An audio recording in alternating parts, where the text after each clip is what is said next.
Welcome to another episode of Grimy Society TV. Make sure you like, comment, and subscribe. Talk your shit. Click the link on the description. Go to grimysociety.com. That's grimysociety.com. You're going to see the link. Hit that shop section. Get you some grimy gear. Get with the wave. Then jump back and register to the social media platform for independent artists and content creators. There's a mesh of a new environment where you can interact with your audience and get a little more personal. You can register right now, post, comment, like, subscribe, do everything you need to or want to on the social media website as long as you stay within the guidelines. But other than that, on this episode today, we're going to talk about a couple things. A little bit of current news. You know, the Iran war. Thought we was out of war, but we in one. It is what it is. Then we're going to dive into some other subjects within the music industry currently going on.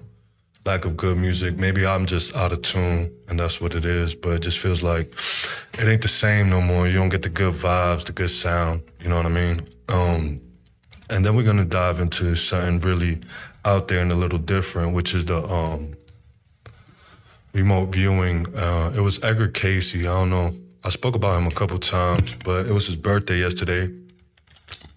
So we're going to speak on that topic, new things I've learned myself, training on certain things and trying to gain certain insights. But let's just get right into it. So the Iran war.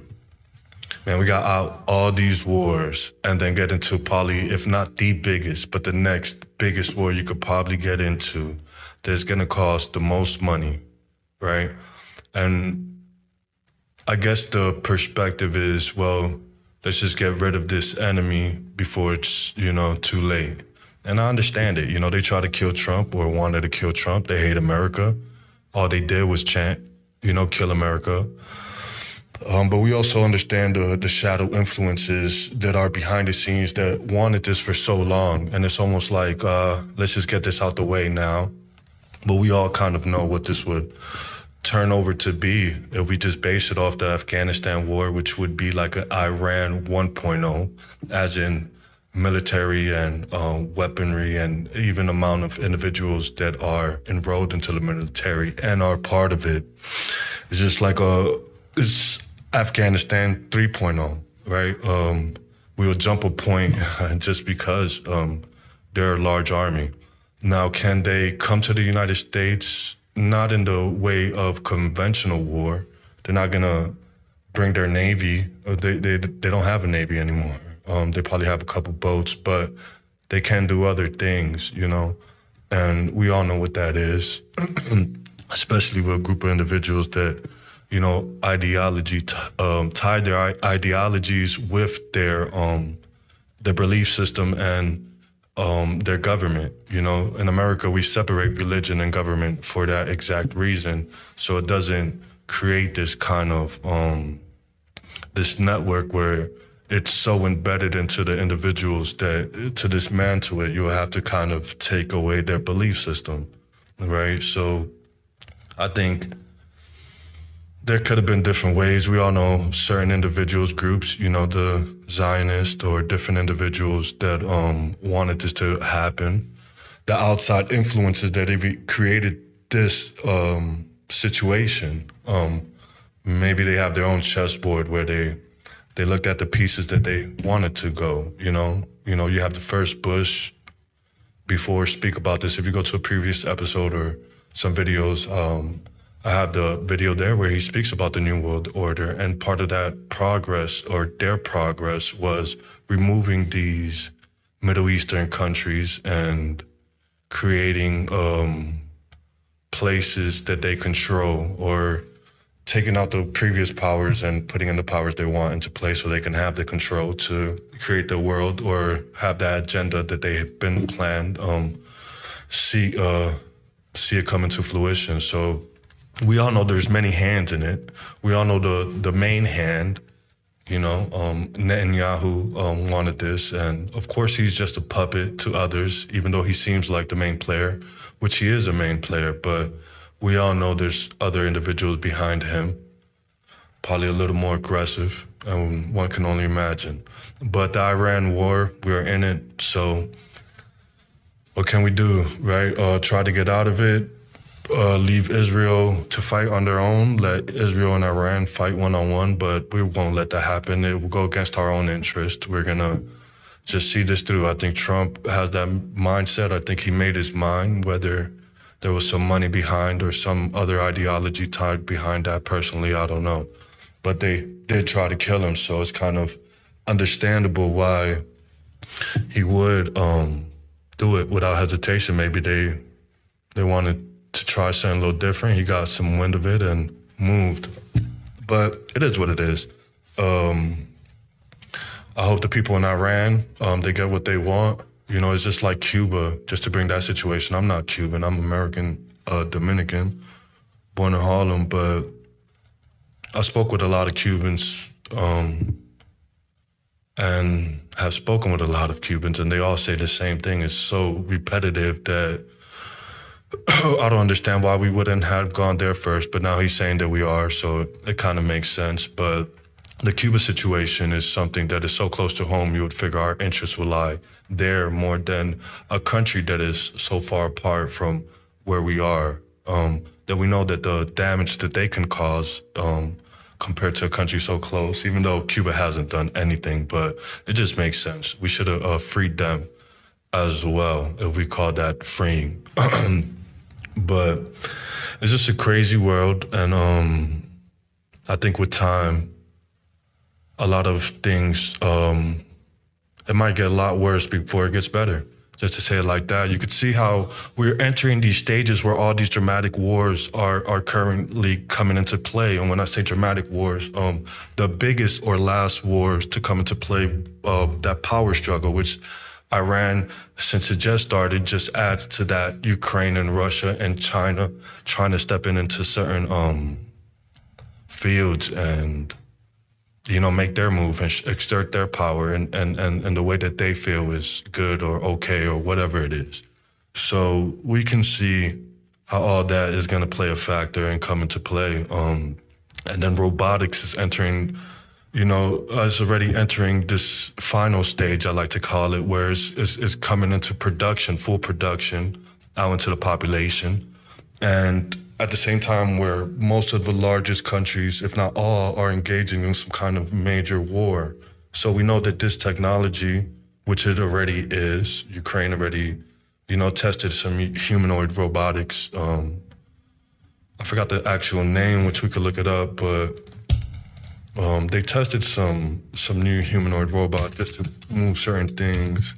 And I just find it funny.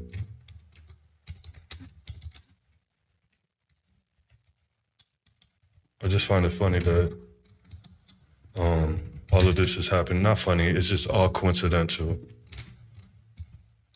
that it's all going on at the same time.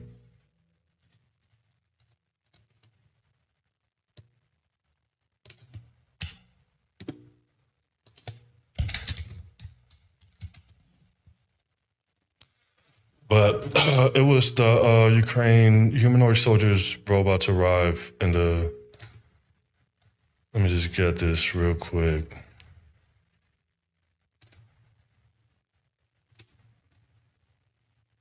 The Phantom MK1 robot was sent by the US by a startup company in February, right, of this year to test out their humanoid robot in the field.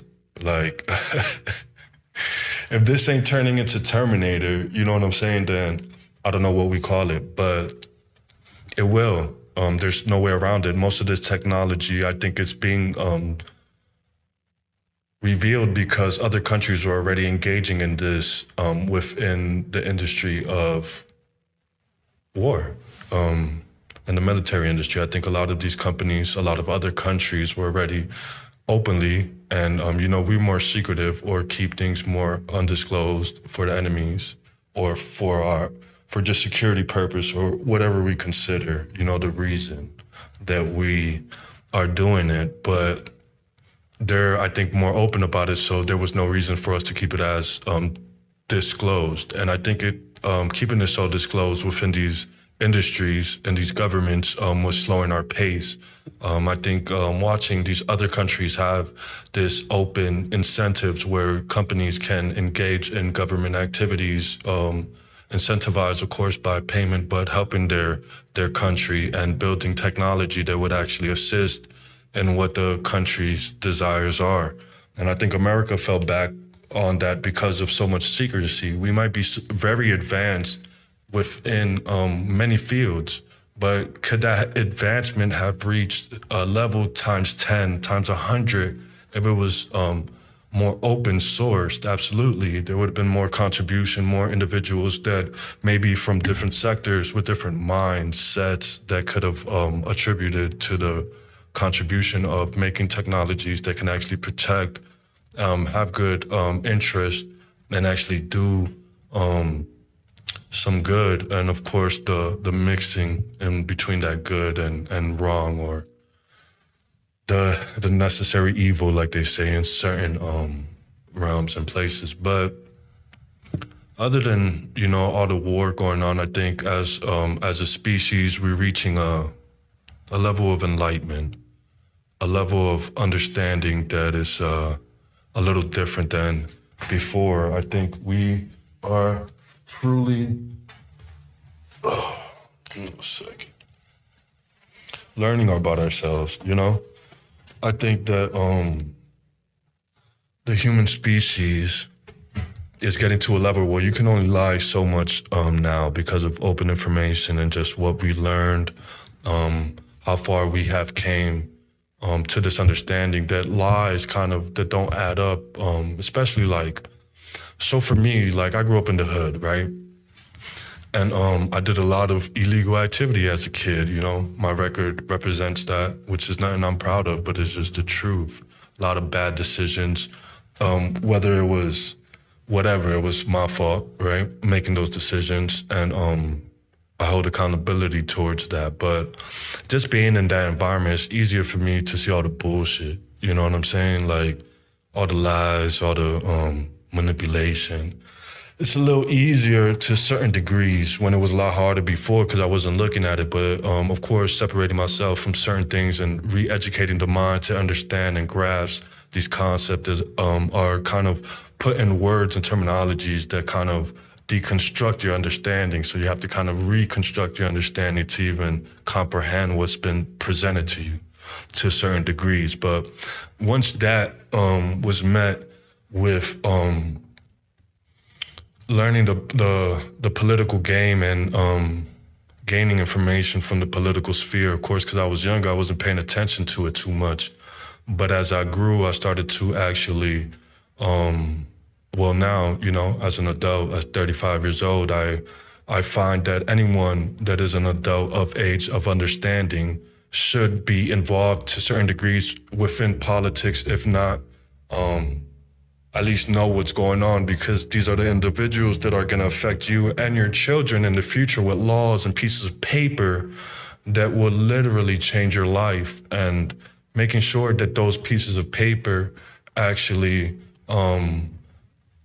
have a certain standard that we all agree upon, at least, or it's not full greed. And, they put the little fine print in there where they're camouflaging this money and this with, other intentions. And it's the game, so we can't blame it because we all play it to certain degrees, but I've already played that other game. So I'm trying to move on from that negativity mindset towards more what I consider harmony, right? In a simple terminology with myself, at least. And I think that has to reflect itself with the actions that one does. I think you can't say you want to do these good things or say you want to be a better version of yourself, but so the question, at least to me, would be, sorry for the interruption, is the Iran war worth it? I think no death is worth it. Could we have figured out a more logical way to actually communicate to Iran what we want and what we actually needed to get done, as we did with all these other Middle Eastern countries, able to cooperate through peace and understanding that cooperation and communication is the best way to resolve our issues and our problems. And that's coming from me, right? But I know, even as a human, as an individual, that's, fairy tales sometimes.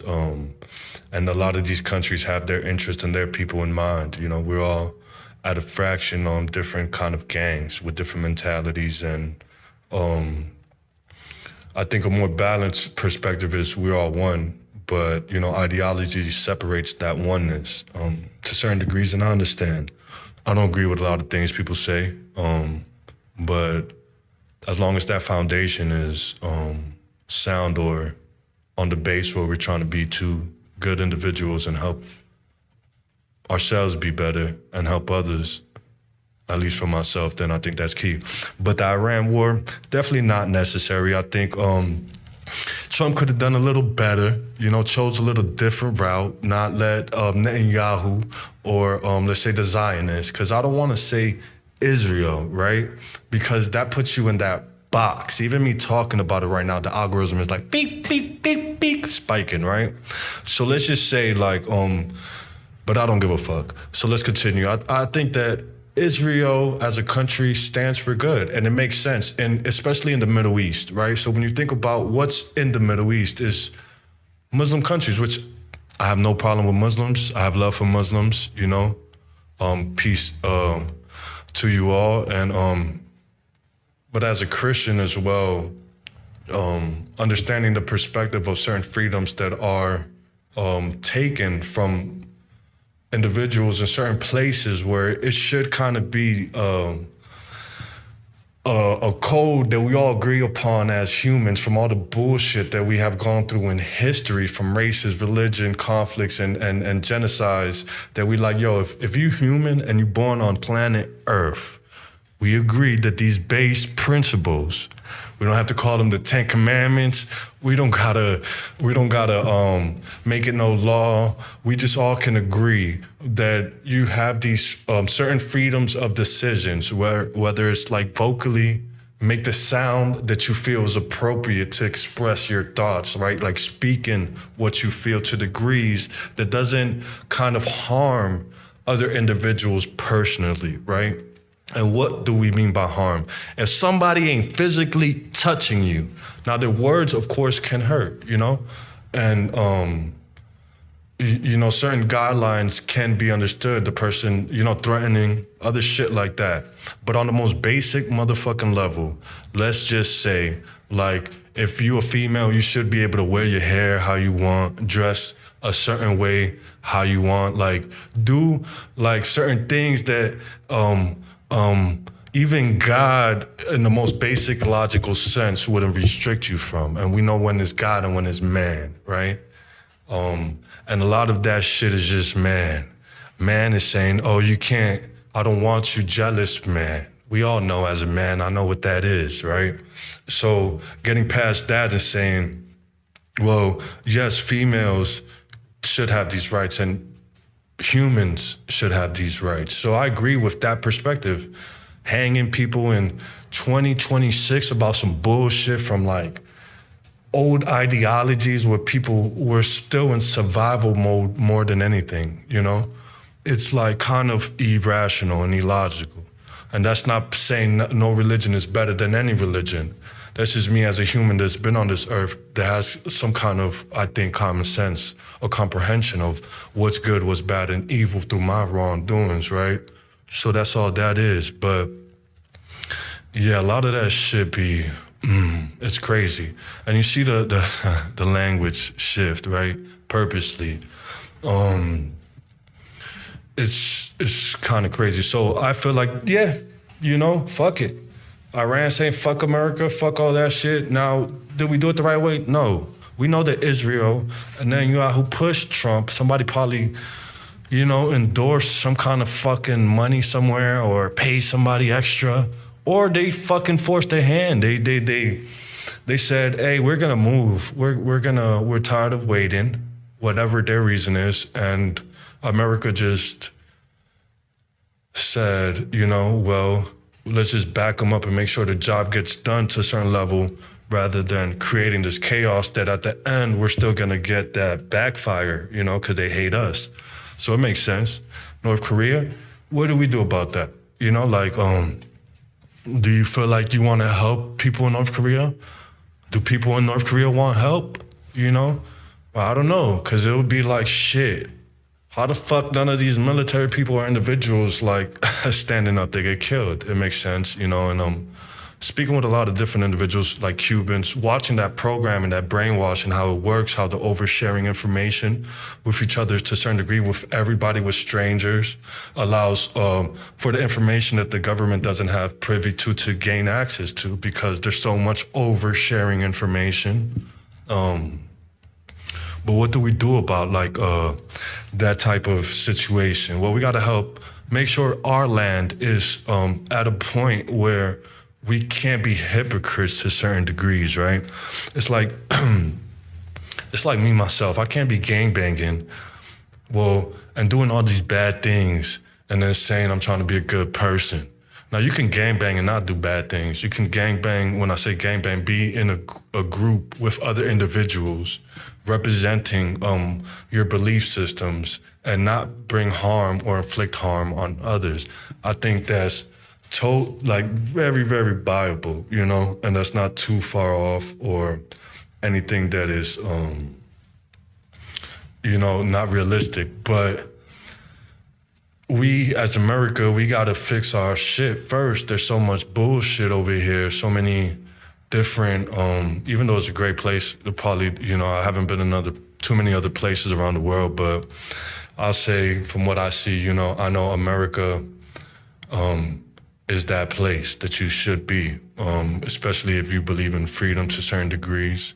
Now, there's lands and islands where you can live and have your own shit. Nobody can tell you nothing to do. But you could migrate out and, you know, deal with the world and go back into your cave type shit, which is really smart and maybe the way to go. But if you're more out there, and, you know, and you got to be out there because you're trying to build something, then America is the place where you can make those moves and not, because America got a lot of flaws too, so I can't. Boy, we've created so many laws and so many loopholes that they could arrest you for bullshit. So we're turning into that surveillance state, especially with these flock cameras, that they're gonna be following you all day and every day, and watching your moves. Hey, you left this time, and then when they try to implement some kind of bullshit carbon tax and they're telling you, hey, you know, you've already used up 60% of your daily carbon from being outside. We've been tracking you.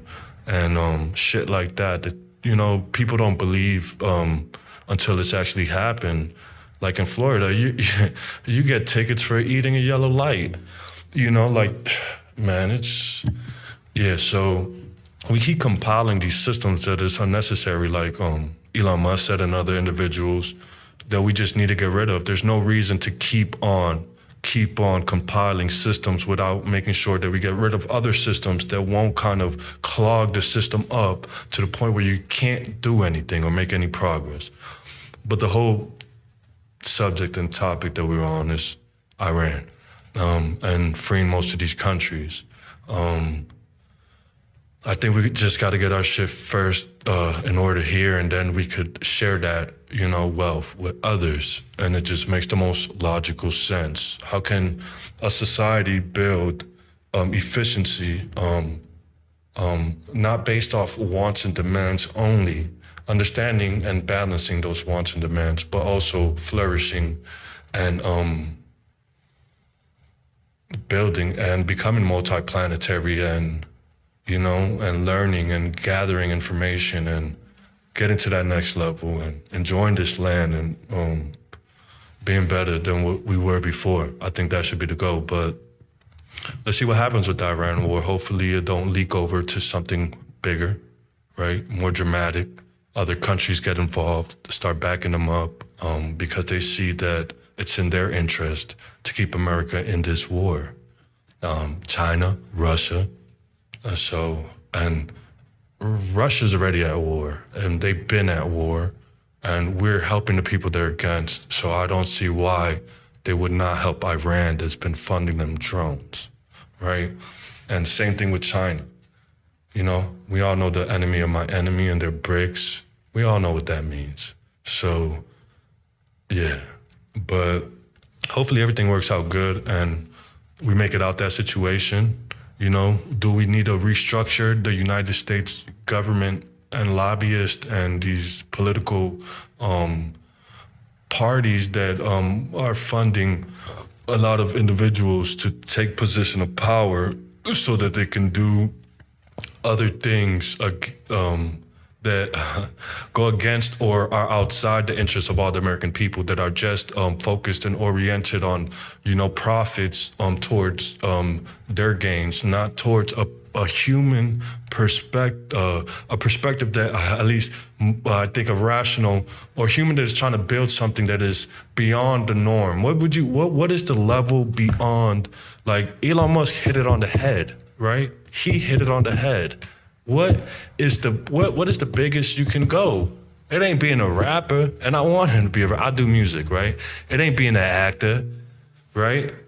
And all those things are great, whatever, profession you have, but the top of the top is taking this species to the next level, getting outside this planet, becoming two-planet species, finding planets, learning, creating ships that can manipulate the environment to aspects where goes beyond just the chemical propulsion systems that we use, just manipulating gravity and all those things that they talk about, that everybody's talking about, all this information that is the same shit because they just masking the facts that we need to confirm what we know. But you would think that a species that is truly strong and intelligent and is striving or wanting to be not superior, not great out of greed, but great out of goodness, would become a multi-planetary species. Wouldn't be bullshitting like the way we are. I bullshit a lot,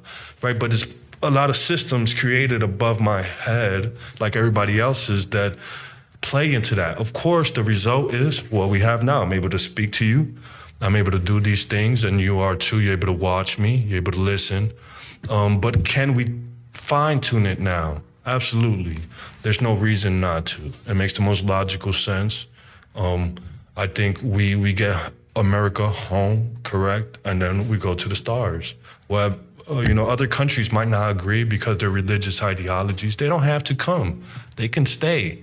We can become, United States can push on multi-planetary, push our constitution, all that shit, and keep pushing. And if the rest of the world want to join, then they will be there. If they don't, then they won't.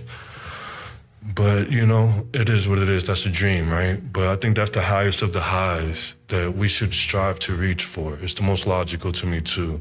And other people, like I said before, Elon hit it right on the head with that. I won't even lie. I'll give that man his props, But let's move past that. So let's dive into, it was Edgar Cayce's birthday. A lot of y'all don't know who Edgar Cayce is. So let's just dive into Edgar Cayce one more time, right? Because I've spoke about it before in previous episodes. And I've talked about him before, but I'm going to talk about it a little different now, get a little more into it.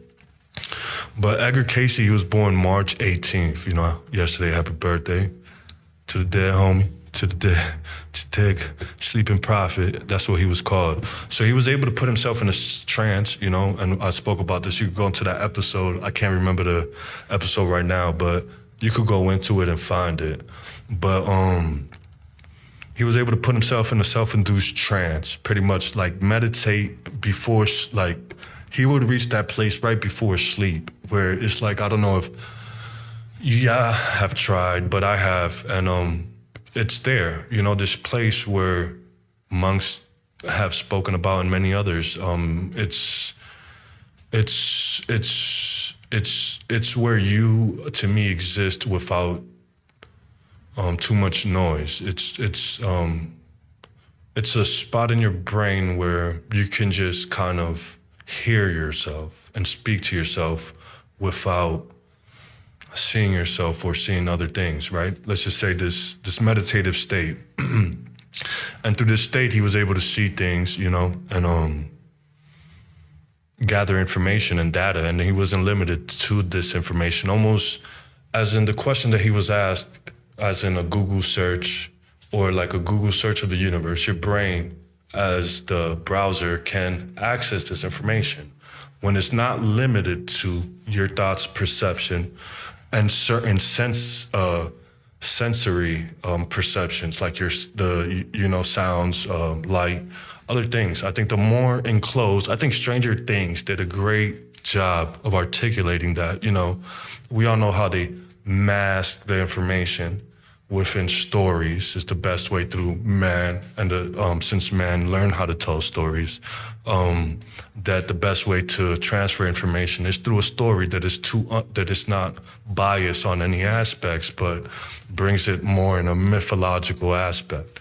But remote viewing, we all know through the science that there's certain areas within there that if you dive into it personally, you can see its results, right? So he was able to reach this state and reach this level of understanding through this meditative state, like I previously spoke on. But I believe through my understanding now that our brain separates itself from the environment in many different ways. And when I say the environment, because we are an environment. And before I have the other episode where I describe us as light. Now, what is this light? How is this light emitted, right? To dive a little deeper, well, the interactions of the environment emits this light, just as the sun or a car. Previous scientists have spoken about it. You would see the light of the car if it have his headlights on. And it would just look like a bright light till it gets close enough to you that you can actually see, or passes you, that it's not a bright light no more. It's actually a vehicle. And energy and particles operate, I think, in the same manner, where the interactions of the particles themselves emit information, light, and certain aspects, where to one, it can look as the light or the information itself is just light. But when you go into depth or go deeper into it, you can actually see the cause of what's causing the effect of that light. And it's not that it's light itself, is an interaction that is causing that light, like friction, like a spark, And just like you're trying to light a lighter, and enough sparks, and you get it at the right interval with the gas, you have a flame. And it's the same concept towards how existence comes into play. Existence as our perspective towards our senses, our five senses, our eyes. We see the light, we hear the vibrations of the atoms and the particles that is actually emitting the light. So we get a more deeper sense of what's actually going on. The taste, the smell. We get to interact with the particle in so many different levels, or at least the levels that our existence is able to understand from our perspective currently. But now, when you separate your certain senses, light, your eyes, from the light, and let's just say you can isolate certain sounds, taste, smell, other things, to the point where the consistency of the environment, it's so limited to existence as we know, that it's almost as the darkness of the sleep that you go in. And through that state, just as our brain goes into the dream, if you can reach that state without going into sleep, you would actually be able to grasp information of your environment in a different sense, with a sense that is embedded into you. We could call it the sixth sense, but it's not too known, or you don't bring too much awareness to it because our environment doesn't call the necessity for it. We've kind of pushed it away, whatever reason that is. But once you go into it, you do see there's different information flows so much more differently. And when you start separating yourself from your inner thoughts or your thoughts in general and let your brain just kind of be, and ask your inner self certain questions, you start seeing certain information arise or certain answers. You have to reach a certain state within your mind. I'm not fully at that level, nowhere near, but there's certain times and places and moments that I can isolate the information and it's almost like a recall, you know? It's not like this shit is stored and I'm bringing it out my brain and and saying it to the point where I know it. Once I've learned the information, my brain kind of retracts it and brings it up when I need it, right? Like a recall. Like, what color was this thing? And then think of the thing and you think of the color, you know? But, and there's different layers to that. But I think the human mind can understand our environment on the deeper aspects, and without the limitation of how the information travels to our senses, our visual senses, our ears, because you're in tuning into now a much smaller environment within your environment, right? We are environments. This body is an environment composed of particles that are confined into the space that makes me who I am, and everything else in correlation with that operates in certain degrees. When you zoom in, you start seeing the interactions between those cells and particles and atoms and energies that cause that friction that allowed this spark of light, which is me, to reflect and be seen by you. So now, when all those other senses are taken or replaced, let's just say, or your sixth sense is activated and not being manipulated too much by those other senses, I think the perception of the environment changes so much where time is no longer the limitation. Well, what is time? We perceive time, of course, through movement, other variations of our environment through that movement that display what we consider time. But when we deprive ourselves of these senses, time is no longer a variation of our environment. So you can wake up and not know what time is it, right? You don't go to sleep with a clock in your mind and you know what time is it. So it's not a necessity within that realm, only within this one. So once you snap out of it, or snap into it, time now is not a factor. So you're able to gather information that you wasn't before, whether it's seeing future events, whether it's predicting outcomes, whether it's like Edgar Cayce cured a lot of things. You see through your environment differently. And that differently comes into many interpretations. And I think as best as you have, as much as you have changed your mind to understand the interpretation of that information is how much you're able to interpret. And there's so much different depths to it and so many variations that can cause confusion. But, you know, once you guide yourself with other variables through the feelings and other senses that don't revolve around logics that are grounded around this physical environment that revolves around your five senses, then you can see the information in different angles, different perspectives, and I think it just flows. So on that journey, and I wanted to go to the Edgar Cayce Institution in Virginia, which I've been meaning to, and I will, but they do a lot of his work there still, you know, letting people know the gift that is within them. And I believe it. It's not no... You know, there's, like, we make everything seem so mythical sometimes. And when you break down a lot of that through the science, you could take away the mythism and start actually scientifically understanding how information can actually break the barriers that we have kind of set for ourselves or other individuals set for us, knowingly or unknowingly.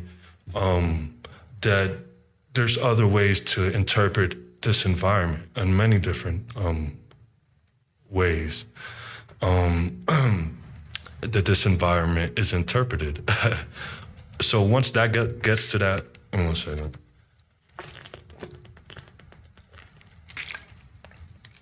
I think once you get your mind to that understanding,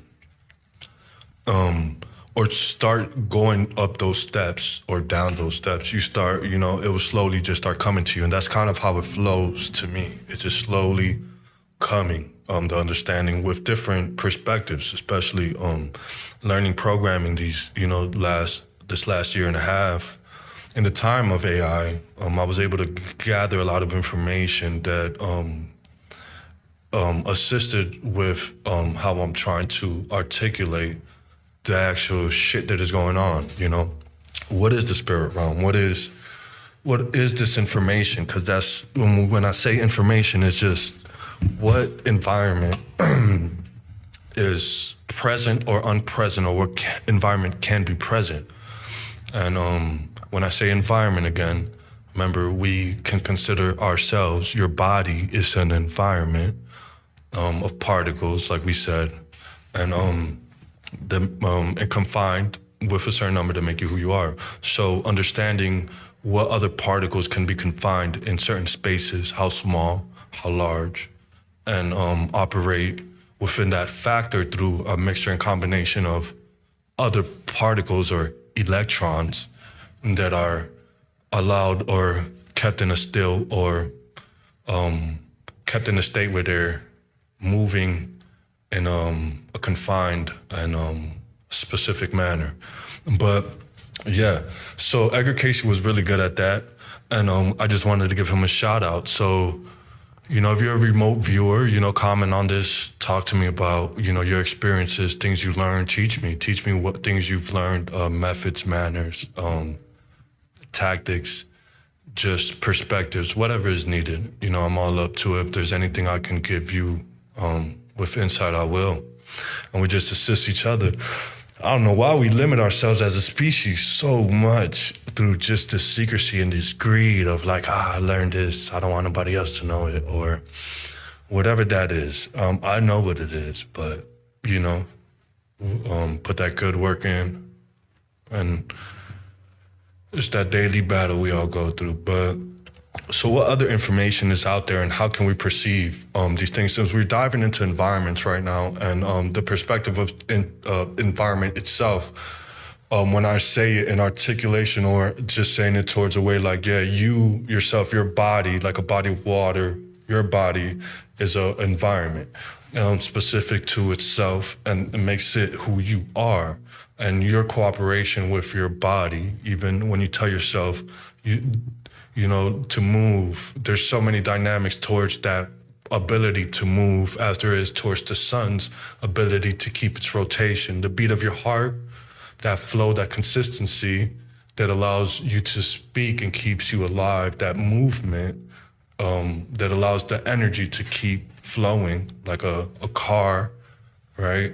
That gets its gasoline off of other things, but that connection within your environment itself goes into many different dynamics. And if we was to break down that perspective with the perspective of, well, how could we understand this environment a little different? And the neutrino, I feel, where science is heading, understanding the very small environments. And when we say small, because it can still move in a large scale, it's representation of who it is or what it is confined in aspects that is not as spread apart as the aspect that makes you who you are. So yes, who you are is very tightly bounded, and so is this other field or environment, but its ability to stay tightly bonded and expand, it differs than the average particle or the average environment. And its ability to be present in all environments and not be as seen as the other environments is where you would get, to like, what is this? And in other aspects, it's just like, well, what was the first friction, or what was the first movement? What was the first sound that caused this interaction that we currently see displayed to us? And I think the neutrino has that information. I think science knows that and is privy to all that already. But I think that net, I think it's an environment, which I think they know too. I think it's just a net that can, what attracts that net, what attracts this environment to the photons. I don't know, but they got a neutrino detector, right? So let's correlate this now with remote viewing on your brain. So to detect these neutrinos, they have to put it in a very dark, they like cold places because the environment allows for less, cold places allow for less interaction from other environments, other particles. Let's just call them environments. So they put it like in a real deep place, and it's like eyeballs almost. These glass sensors that can pick up neutrino or pick up the interactions that neutrino cause within particles, and it's like a cone shape that occurs when they pass through. But there's only so many that pass through at specific times or for specific reasons. Whether that timing is based off the movement of when they're coming, or it's based off an attraction that occurs. It's unknown to certain aspects. Now, they call it the ghost particle, right? Now, if there was an energy that would allow your energy to cooperate with other environments and not manipulate it, but allow for that manipulation to occur, and bridge it without the necessity of physical interaction, right? It's physical, but it's like the lightest touch that is not a touch, like the touching something with your mind, right? How do you touch something with your mind? Well, I mean, like thinking of something, about touching something, that so much so that maybe you can feel you touching it in your mind and you've never touched it. Maybe you have touched it before, so that's why you have that. Or maybe just imagining how would it feel from touching it, from what you can do. Now imagine there's this bridge that allows for that to occur.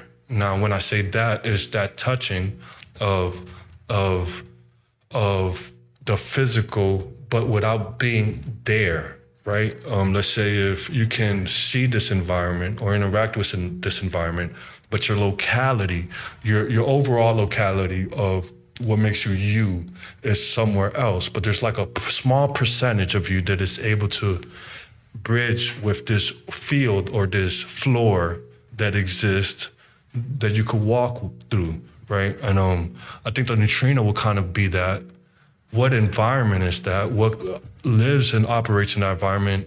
I don't know, but it can be that, it can be that floor, in my perspective, that allows for those small physical interactions to actually occur within, manifestation and things like that. And when in order for, let's say, like a man, Edgar Cayce, to go into the sleep state, isolate his visual sensory perception on all other sensory perceptions, and keep that one perception tuned. We'll say that 1% of that 99% that makes him human, and localize it to the point where he can travel to different places and bring back that information. I think there has to be a field that allows that interaction to even be possible. And I think maybe the neutrino plays that field.